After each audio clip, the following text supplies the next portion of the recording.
What's up, everyone? Welcome back to day 3 out of 4 of the 2019 Film Room Fantasy Rankings specials for PPR format. Obviously, I guess the PPR part of that doesn't really matter today because we're talking about quarterbacks. But keep in mind, as you're watching all the other episodes this week, that it is with PPR in mind, because that's what most people play nowadays, and it's a much more enjoyable experience for me than standard. But if you are in a standard league, I will have standard rankings coming out next week, so keep an eye out for that over on the Patreon. And speaking of the Patreon, if you want weekly updates to these rankings for both PPR and standard when those are released, as well as the combined positional rankings, because some of you would like those are all going to be available on the Patreon as well. So you can click the link in the description. That'll take you there. It doesn't even matter how much you give. It can be as low as $1 a month. It's really up to you. That gets you access to all the weekly updates, Patron-Only Q&A sessions, weekly picks during the season, a whole lot more coming in the future. So keep all that in mind. But for now, let's go through all these quarterbacks. And I will say, philosophically, I agree with pretty much every other analyst out there that quarterback is the deepest position in fantasy football. You don't have to take one early. I have a few guys ranked, in the 4th to 6th round because I see them as like the safest, most reliable options to be top 5 fantasy quarterbacks this year.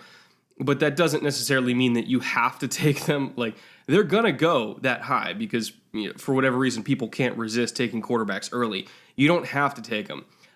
Really, for me, like when I look at those top 3 guys, Mahomes, Watson, and Rodgers, they're kind of like my emergency picks in those rounds where if there's no running backs or receivers left that I like, I can take a top-tier quarterback there and still feel good about it and still know that I'm getting value. So just because they're ranked in those rounds doesn't mean that I'm putting them above all the skill position players that I have in those rounds. It's really more of like no matter what, you're going to have a guy to take if you run out of options, if you're picking late in the round, et cetera, et cetera. So overall, there's not a huge difference between QB like 3 and QB 12 in terms of scoring. There is a huge difference between, RB 3 and RB 12 or 15. Like the positional scarcity and the positional differences are way higher in everything other than quarterback. So you've got to account for that. Now, before I get into my actual thoughts on all these names and why I have them slotted where they are, why I have them ranked in terms of reliability, I do want to take a quick minute to once again thank our sponsor for this week, Manscaped. They provide anything and everything that a man needs for grooming, whether it's their ultra-durable, no-nick ceramic trimmers, which I use every couple weeks myself, to safety razors that I use on my face and my stubble, and those can last you forever and have very inexpensive refills, to body washes, to colognes, to anti-chafing deodorants. Whatever you need it, for any purpose you need it, they've got it. And you can either buy all of their products individually or as part of a complete package that comes out to essentially half the price that you would pay for all of them separately. Or if you do already have all of those products individually and you love them and you want more of them on a regular basis, Manscaped now also offers replenish plans to send you refills of anything you want at whatever time interval you choose at an even more heavily discounted rate. So if you want to try out Manscaped, or if you've already tried them and you love the results and want more of it, head on over to the link in the description below and enter promo code BRETT20 for both 20% off your order and free shipping. And with that, let's get back into these quarterbacks on kind of a round-by-round basis. I'll give you my thoughts on all of them. Starting with round 4, again, like I said, I'm not going to be taking a quarterback at all before round 4. And the only 2 that I am considering there are Pat Mahomes and Deshaun Watson.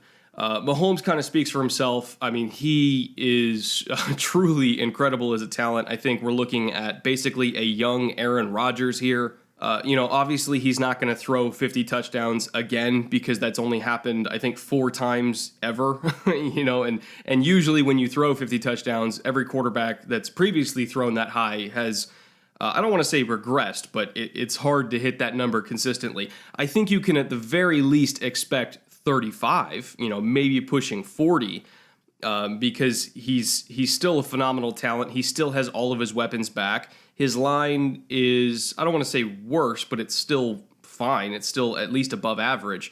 So all the pieces are there for him to still be exceptionally productive. Will it be 50 touchdowns productive? No, but he'll still probably finish at least in the top 3 quarterbacks for fantasy when you consider the weapons, the system, and just the talent of the quarterback itself. I think he is a very, very, very safe option in round 4. And keep in mind, in the first 4 rounds, I only have, I believe it's 42 or 43 running backs and receivers graded as worthy of a top 4 round pick. And in a 12-team league, there's 48 picks. So there might run out of talent at wide receiver and running back and even tight end by the end of round 4. And so if you don't want to reach on a guy that's maybe graded round 5, your Christian Kirks or what have you, like, you can take Pat Mahomes in the end of round 4 and feel good about it. You're getting a value pick for quarterback. He's going to be consistent. He's going to pop off a few weeks every now and then, put up 40-point games and win you a week. And if you don't want to reach early on a running back or a receiver that's graded as a mid-round pick, Mahomes is perfectly acceptable to me. I won't take him before round 4, but considering the depth of the other positions going into round 4, that's a perfectly fine pick. And, it's the same kind of thing for Deshaun Watson. Like, I see Deshaun and Pat as equals in terms of future dynastic quality quarterbacks for the Chiefs and Texans, respectively. I think Watson, if he had the same supporting cast last year as Pat did, and I'm talking in terms of weaponry, play calling, protection, I think Watson is capable of putting up similar production to Mahomes. He just didn't necessarily have the same help that Mahomes had. Not saying that, DeAndre Hopkins isn't a top-tier weapon, but when you look at what Watson had to work with, which was one of the worst offensive lines in the league, which Mahomes did not have to deal with. A very inconsistent run game where Mahomes had Kareem Hunt tearing up the league for 10 or 11 games, and then he had Damian Williams coming in and being highly productive. He had a top-tier tight end in Travis Kelce. Andy Reid's one of the best play callers ever. So everything was going right for Mahomes. Not saying he's not super talented. I love Mahomes. I did a whole episode on why I love Mahomes on film. But Deshaun was also highly productive while having, frankly speaking, a worse team around him, like significantly worse. Will Fuller was hurt for most of the year. Kiki QT was in and out of the injury report. I think he only had like 2 healthy games. Lamar Miller is an average running back at best. And like I mentioned, his offensive line was absolutely just horse shit. So when I look at Deshaun Watson versus Pat Mahomes, they're both worthy of round 4 picks because I think both of their floors are incredibly high and both of their ceilings are even higher. Hell, going back to look at Deshaun as a rookie, like he only played 6.5 games, only started 6. He came in halfway through the Bengals game in the opener. Or no, that was week 2. The Jacksonville game in the opener of 2017. He came in halfway through. And in 6.5 games, let's just be generous and call it 7, he threw 19 touchdowns as a rookie. That is a pace for 43 touchdowns on the year as a rookie. Do you know how many quarterbacks ever in the history of the league have thrown for 43 touchdowns? 6. One of which is Mahomes, who I have ranked as my first quarterback here. And then you've got Tom Brady, Peyton Manning, Dan Marino, Aaron Rodgers, and Drew Brees. Those are the other 5. All of them are Hall of Famers. All of them are first ballot Hall of Famers. And Mahomes, if he continues on this pace, will end up being a Hall of Famer himself. He's already got an MVP, and he's firmly in a Super Bowl window. Deshaun was matching their output of all these Hall of Famers in their best seasons ever as a rookie. And then he came back the next year dealing with multiple injuries himself, broken ribs. He couldn't even fly to a game. They had to bus him to a game. No protection. Inconsistent and injured weaponry. DeAndre Hopkins was the only receiver that he had for the entire year, and Hopkins himself was playing through injury. He had a bum shoulder that he was playing through all year, which, believe me, as somebody who also has a bum shoulder because of a car accident, I still don't feel right since January from my labrum injury. And Hopkins was playing professional football through the same thing. So the supporting cast around Deshaun was really not good, and he was still highly productive. Last year, I put him as QB2 in my fantasy rankings, also in the 4th round. People thought I was insane. He was coming off an ACL. Everybody thought he was fluky. He had that high, quote-unquote, interceptable passes percentage. I don't think they actually watched him. Because when you actually watch Deshaun, and I've watched every snap he's taken as a Texan multiple times, This kid is different. He is the same caliber of talent to me as Pat Mahomes, which is to say both of them are MVP caliber talents. Deshaun just has not had the support system as of yet. And even though everybody called me crazy for listing him as QB2 last year, you know what he finished despite having a really bad supporting cast? QB4. So we're looking at a guy who, at his lowest point, was QB4, and people think I was nuts for listing him as QB2. Like, the sky is the limit for this guy. His sky is just as high as Pat Mahomes. I don't think I have any problem taking him in round 4, and neither should anybody else. Because, again, if you run out of running backs, if you run out of receivers to take there, and you're sitting in the end of round 4, Mahomes will likely be gone, according to his average ADP, or his ADP. You know, he'll likely be gone. So you're sitting there with the decision at the end of round 4 with, like, you know, Phillip Lindsay on the board, Christian Kirk, Tyler Lockett, or Deshaun Watson. Who are you going to take? I'm taking Deshaun Watson every single time. Like, it's not even a debate to me. So, again, those top 2 quarterbacks in round 4, Mahomes and Watson, are the easiest 4th-round picks I could make late in the 4th round ever. And I have all the confidence in the world in both of them. Aaron Rodgers in round 6, I don't want to say he's a lesser version of the other two, but again, it's the same kind of thing where if I'm running out of running backs or I'm running out of receivers late in round 6, and I need someone who I know, like beyond the shadow of a doubt, is going to throw for 34, 35 touchdowns. A huge portion of them are going to go to Devontae Adams. He's going to get some rushing yardage every now and then, but most of it's going to be through the air. He's going to be consistent from week to week, and he's going to pop off a few weeks with 30-plus points and win me those matchups. And I think in terms of safeness, you could do a hell of a lot worse than Aaron Rodgers in round 6. In all likelihood, he'll probably be gone before round 6 because, again, he's extraordinarily safe. But if you run out of options at the skill positions and you don't feel like taking a tight end here, you don't feel like reaching on another running back or receiver, just take Rodgers, feel good about your quarterback position, and then come back and try to find skill position value in round 7 and round 8. That is my prevailing theory with quarterbacks. I'm going to say it a whole lot. Use them as your panic button. If you run out of options, use the quarterback panic button every single time. I promise you won't regret it. Andrew Luck in round 7. This is one where I think could kind of either go up or down based on injury news. There's been a few conflicting reports out there about his calf. I'm not really sure what to make of it. Andrew's been banged up throughout his career. I don't think anybody would debate that. He missed a whole year a couple years ago, because of his injury history. But when he's on the field, he is phenomenal. And I think, his offensive line is one of the best in football. I think he's got a whole lot of weapons to work with now, probably more than he's ever had. T.Y. is still in his prime. I love Paris Campbell. I think Marlon Mack is going to be a highly productive running back. Nyheim Hines is going to be great for them on third downs. Deion Kane showed a lot of potential before he tore his ACL last year. And then you got Devin Funchess as probably going to be their wide receiver too. But, we'll see. Kane and Campbell could both push him for that job. So, he's got a ton of weaponry. Oh, and I forgot to mention Doyle and Ebron too, which is a pretty good tight end duo for him. So, the offensive line is good. The weapons are good. The system is great. The only hang-up I have is health.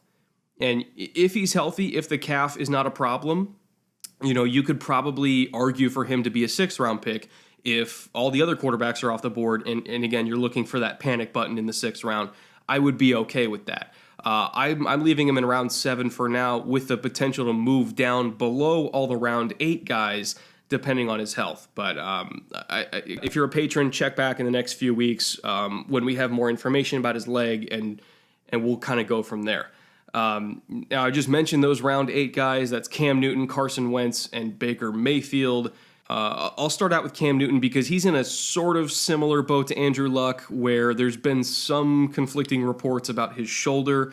Some people have said that it's bothered him. Newton himself has said that he's not all the way back yet, but there's been a lot of people that have observed him at camp that said that there's no real discernible arm strength loss, that he's throwing perfectly accurate deep balls compared to what he was throwing, at the end of last year when he couldn't throw beyond 20 yards. So it's tough to grade, or it's tough to judge exactly where he is in the rehab process. But he also said that if he had to play this week, he would be fine. So it might just be something to kind of manage. And if you do invest in Cam, having a strong QB2 just in case would be probably a wise investment.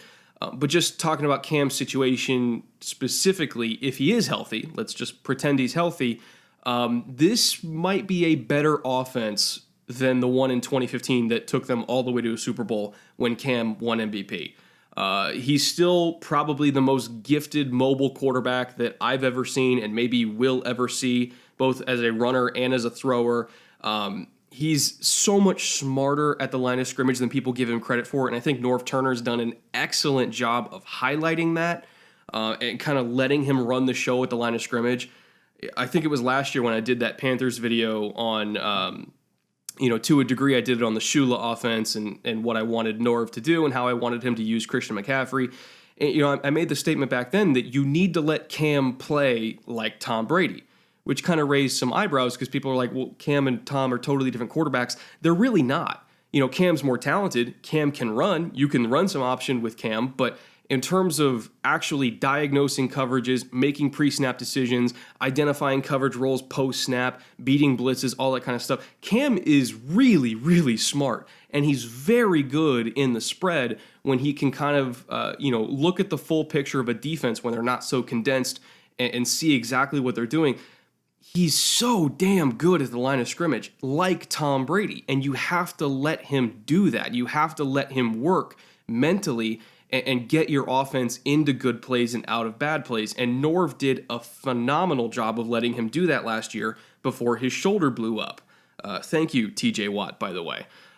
So I think if he's healthy this year, we're going to see the exact same thing where it's going to be Cam doing more work at the line of scrimmage, getting himself into good plays and out of bad plays. But at the same time, he's got more and better weaponry this year than I think he's ever had. DJ Moore and Curtis Samuel, I think, are going to be a fantastic wide receiver duo. You could probably pencil both of them in for at least 900 yards with a potential to both hit 1,000 and 1,000, kind of like we saw in Minnesota last year with Thielen and Diggs. I think Moore and Samuel have that exact same potential. Greg is still there. He's old, but he's still very, very good over the middle, using leverage, using his body, and just kind of being that outlet for Cam to slice and dice up zone defenses. You've got Christian McCaffrey, who is probably going to catch, again, 100 balls this year and continue to be the most prolific receiving back in the league. It doesn't matter whether it's man or zone. He's going to roast that. So, all the weapons they have in Carolina, and their offensive line isn't bad either. What all that translates to me, is a highly, highly, highly productive Panthers offense with Cam firmly being in the running for MVP again. The Panthers as a team, I think, are going to be a playoff team. I think they're one of the least talked about contenders in the league. And I think if Cam is healthy, you spend a round 8 pick on him and with the potential to have a ceiling to be a top 3 fantasy quarterback, that is tremendous value. Tremendous value. The only reason why he's this low is because we're not 100% confident in the shoulder. But if he is healthy going into this year, you could argue that he should be right up there with Rodgers in the discussion for QB3. And if he was healthy, he would be up in that discussion. So monitor his shoulder, keep him in mind. And if he's there in round 8, do not hesitate to pull that trigger because I think he's going to be very productive for you. Carson Wentz, similar kind of thing. The only question I have is injuries.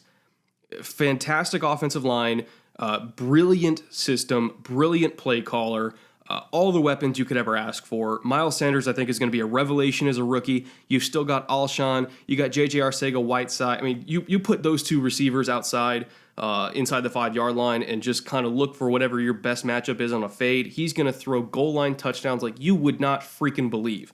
And that's not even counting Zach Ertz either or Dallas Goedert. Their red zone offense, I think, is going to be the best in the league. If they can get inside the 20, they're going to score. Carson Wentz, his potential for touchdowns this year is just off the freaking charts. I just don't know if he's going to stay healthy. I don't want to say he's turning into Marcus Mariota because he's a much better player than Mariota ever has been or ever will be. But in terms of, I guess you could say, his reliability to get injured, it's becoming a little bit of a concern. If you could guarantee me that he was going to play 16 games, I would probably consider him a 5th-round pick. But the guarantee of him playing 16 games is becoming more and more unlikely as we've seen him get continuously hurt in his career. Hopefully it turns into a Matt Stafford type situation where Matt couldn't stay healthy and then all of a sudden he was been a picture of health the last 5 or 6 years.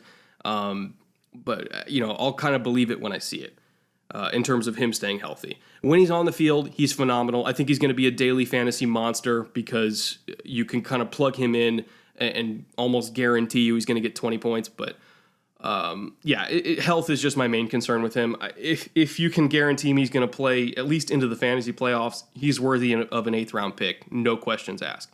And then Baker Mayfield, I've got right below him. Maybe doesn't have the same ceiling as Carson or Cam, especially because Carson and Cam are both more mobile. I think Luck is more mobile. Rodgers is more mobile. Deshaun is obviously more mobile. Mahomes, I think, just as a passer, has a higher ceiling than Baker does. But Baker's floor, when you consider durability, productivity from week to week, the weapons around him, his floor, I think, is higher than some of the names above him on this list, especially all the guys with injury concerns like Wentz and Newton and Luck. If you're looking for a more safe option that is going to be on the field all season long, or at least has a higher probability of being on the field all season long, even if the ceiling isn't quite the same, I think Baker's a very savvy pick. I've got him listed as my QB7. You could argue that he'll finish in the top 5 just because he'll actually be on the field. And not to mention he has all the weapons any quarterback could ever ask for between Odell and Jarvis and either Higgins or Callaway, whichever one you consider the wide receiver 3. Njoku, I think, is going to be a red zone monster. He's got maybe the best backfield tandem in the league once Kareem Hunt gets back from suspension. The offensive line is a little bit of a concern. I know Greg Robinson's played better since he got into Cleveland, but I still don't consider him like a top-tier left tackle. And not to mention the offensive line is rather thin, but I still think they're effective. But, with the weapons around him and with Kitchens calling plays, I think Kitchens was a much better play caller than Hugh was. I see the potential for Baker to pass for 30-plus touchdowns and keeping his interception count rather low because he is a highly accurate quarterback and he makes good decisions. So if you could tell me that Baker would play the whole year and be, the normal, durable Baker, he'll put up maybe a couple hundred yards rushing because he's got decent mobility. He'll put up 30 touchdowns. He'll put up 4,500 yards. Yeah, that's a very, very solid 8th-round pick. You know what you're getting with him. You know you're getting an extremely high floor and the occasional pop-off from week to week that can really put your team over the top. So, if you're just looking for that steady Eddie in round 8 that you're kind of weighing against bigger risks like Marquez Valdez-Scantling or Dede Westbrook or who do I have round 8 for running back? Like Latavius Murray. If you're looking for somebody who's more stable, what you're getting from him, feel very comfortable with him in the 8th round. And then, in the 9th round, it's kind of more of the same thing. It's very high floor quarterbacks like Matt Ryan and Phillip Rivers that are going to be productive. They're probably going to put up 30 touchdowns, somewhere between 10 and 12 interceptions, around 4,500 yards.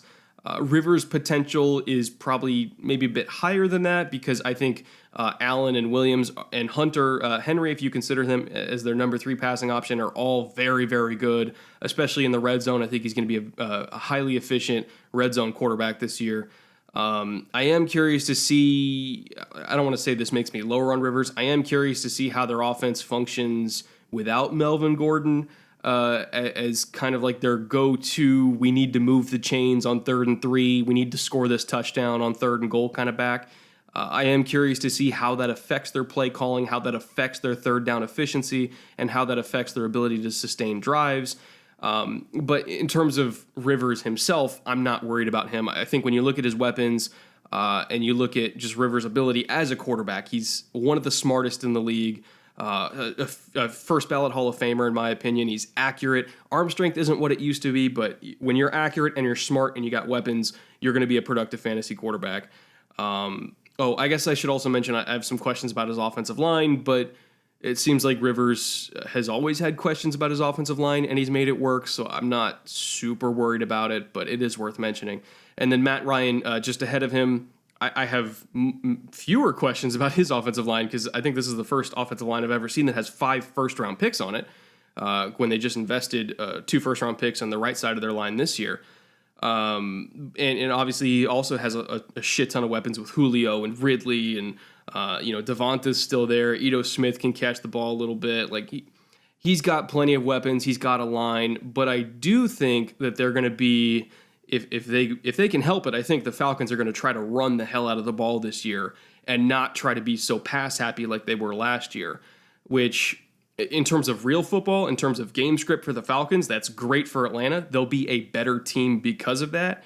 But in terms of fantasy numbers, I think in terms of them focusing on the run game and, pounding the rock with Devonta Freeman and Ito Smith 25 plus times a game, like that will hurt Ryan's overall numbers a little bit, even if he'll be a more efficient quarterback. And I also think when they get inside the red zone, like it's going to be the Devonta Freeman show. It's not going to be, them throwing over and over and over again like they were last year. So I do think that Ryan is a very high floor quarterback. He's going to be an efficient quarterback. He's going to throw for at least 30 touchdowns, but I don't think the potential for him to throw, like his MVP year when the production was just off the charts, or even last year when the production was off the charts, I don't think there's potential for that again, or at least that ceiling again this year because the shift in focus of the system overall.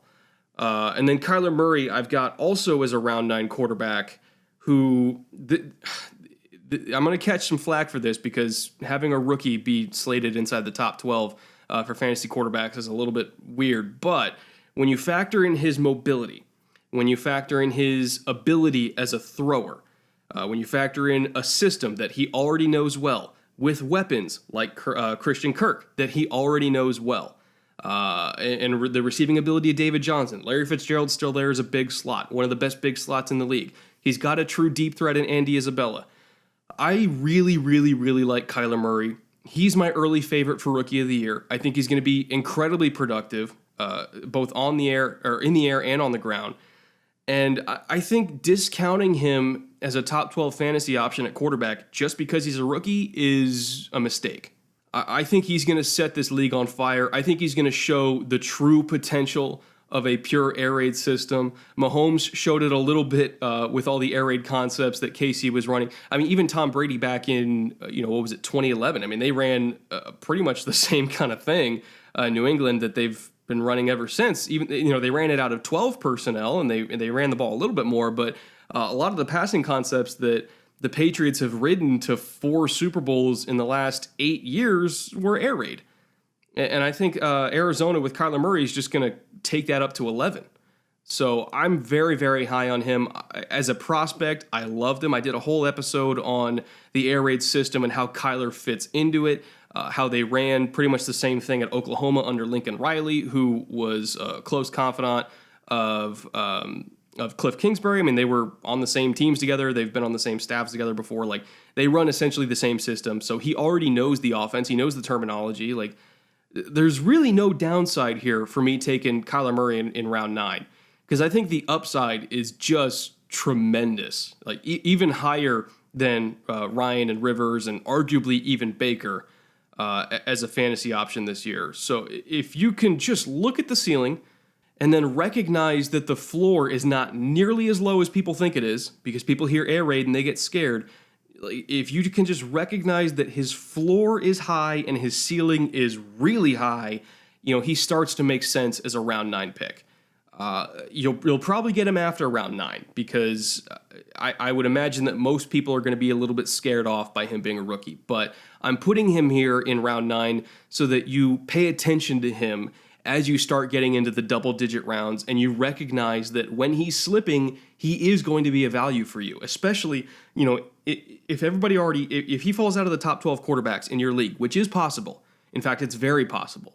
And you can snag him as an early QB2. There is a very strong possibility that he will replace your QB1 in your lineup earlier than you expect. In fact, probably by like mid to late September. I feel very, very strongly about that. I think his point potential per week is higher than almost everyone else in these rankings, solely because of his athletic talent and the system that he's in that he already knows like the back of his hand. So please, please, please do not overlook Kyler just because he's a rookie. Go back and watch my film study on the air raid offense and Kyler's fit in it if you need a little bit more explanation about why I'm so high on him in this system. And just focus on him being a round 9 value that you will get way after round 9. It'll make you feel a lot better, I promise. And then round 10, all these guys I just mentioned as being below Kyler. But that doesn't mean that they're all not starting caliber potential, at least QB1s. Up to this point, I've listed only 10 quarterbacks, and you could argue that Goff, Big Ben, Wilson, Breeze, and Cousins could all be QB11 or QB12. That's why I all have them in this tier, because if you are subscribing to the notion of no matter what, I am waiting on quarterback, I am not taking one in the first 9 rounds, I am loading up on running back, I'm loading up on receiver, I'm loading up on tight end, and I'm going to do quarterback late, these are the names you're going to get. And I'm comfortable with that. Maybe they don't have the same kind of ceiling as a lot of the guys ahead of them, especially Breeze and Wilson, because I think they're just going to run the shit out of the ball. Same thing with Cousins. If they can help it, they're just going to run it. So maybe the ceiling isn't quite there. But I think I would be comfortable starting all of these guys as my QB1 every single week. Even if they don't finish in the top 12, I would still be comfortable starting all these guys as my QB1, because I know that they're probably not going to have any bad games. They're not going to make me lose. Like if I was starting Josh Allen or Marcus Mariota last year, or even, Lamar Jackson sometimes. Some people got desperate enough to start some of those guys due to injuries, or maybe they were in 2 QB leagues, whatever. I don't think any of these round 10 quarterbacks are ever going to make me lose games like those quarterbacks lost people games last year. I don't think they're going to have outright bad performances, which to me is still valuable. That's still a viable start every single week if I know that they're not going to screw me over. So I've got all of them in round 10 just based on those floors alone. Again, the ceiling not quite as high, but if you're just drafting for floor, wait till round 10, load up on all your skill positions, get as deep as you can, and then just roll with one of these 5. It doesn't even matter which one you really take. I listed them in order of preference for myself, but they all fill essentially the same role for me, which is just an easy pick in round 10 to get you through every single week. And then round 11 plus, here's where you find like all of your high-end QB2s. Keep in mind, if you are in a 2 quarterback league, you could just kind of throw all these rankings out the window. All these quarterbacks are going to be gone by then, because quarterbacks are so valuable in 2 QB leagues. You can pretty much bump them up by like 4 or 5 rounds across the board. So if you are in a 2 QB league, ignore this. Like, don't pay attention to this. Those kind of leagues are drafted way differently. They're played way differently. Just don't even bother. But if you're in a single quarterback league, here's where you find the high-end QB2s that I would almost draft shortly after a QB1 if I waited until round 10. So speaking just, philosophically for your draft, if you spent rounds 1 through 9 just solely on skill position players, and you're very deep at running back and wide receiver and tight end, and then you take a low-end quarterback 1, borderline QB1, high-end QB2 in that round 10 group that you feel comfortable with in the floor every single week, I would almost come back soon after, whether it's round 11, 12, 13, anytime in the next 1 to 3 rounds, most likely, and grab a Brady, a Mitch Trubisky, a Jimmy Garoppolo, a Matt Stafford, and I would grab one of those guys to have options, because all those round 10 guys, they're good, they have high floors, but they're not matchup proof. And so if I grab, let's say, Kirk Cousins is going up against the Bears defense. We've seen Cousins against the Bears defense. We know that the Bears defense is absolutely incredible. We would prefer to not have our fantasy quarterback playing against that defense, God forbid in Chicago. So if we have another capable quarterback option that we took shortly after Cousins, and again, we should have the depth in the skill positions to survive that and be able to use another quarterback pick soon after we took Cousins. Just having that option so that we can avoid bad matchups for those round 10 quarterbacks is valuable to me. That can save you a week. So we're kind of safeguarding against that by doubling up on these borderline QB1, QB2 kind of picks, just to give yourself options. So again, if you are waiting that late, I recommend that strategy a lot. It saved me many times over the last several years, and I think it'll help save you too. And then after kind of that top foursome of high-end QB2s, that's when you get into Derek Carr and Jameis Winston and Lamar Jackson, Darnold. Like, these are all like pure backups. These are the guys that you're really only going to play if your actual QB1 gets hurt. So, if you took Mahomes or you took Watson early in the draft, you're going to be playing them every single week. So you don't have to get a potential starting caliber, borderline QB1 as the backup, because no matter what, you're not going to play them. So you'll take a clear QB2 like Carr or Winston or Lamar or Darnold, potentially even down to Mariota or Dak, I guess you could argue as well. I'm not as confident in those guys, but they're options in the very, very, very late rounds as an emergency kind of starter, whether it's for bye week or injury or whatever. So again, your QB2 is really going to be determined by whoever your QB1 is. If you invest early in quarterback, that will make you invest later in your backup. If you invest late in your starting quarterback, that will make you invest earlier in your backup. So just keep that in mind. Be fluid in your draft strategy. Don't go into it thinking you're going to do one thing and then stick to that, because everybody's got their own strategy. Draft boards will significantly change throughout a draft because people will throw curveballs at you. Just have a general idea of what you want to do and be fluid. That's the whole point of these position rankings in the first place, is so that you can be fluid. If you go early in quarterback, that's fine. If you go late in quarterback, that's fine. Just know how you're going to adjust your QB2 draft strategy around that. So thank you guys for watching so much. I hope you enjoyed this. This one's a little bit shorter today because there's just less names to talk about. If you have any questions about my thoughts on any of these guys, feel free to leave them down in the comments below. If you want updates throughout the preseason, especially for names like Andrew Luck or Cam or Carson, any of the guys that we have legitimate questions about, feel free to sign up for my Patreon. Again, it doesn't matter how much you give every month. It can even be $1 a month, and you'll get access to all my updates for PPR. The standard rankings and updates are coming soon. The combined position rankings, a full big board, is coming soon. I'll have a Patron-Only Q&A sometime in the next week, and then I'll have weekly game picks during the regular season as well. So stay tuned for all that. I'll be back again later this week with the final fantasy ranking special for the tight end position. And until then, later.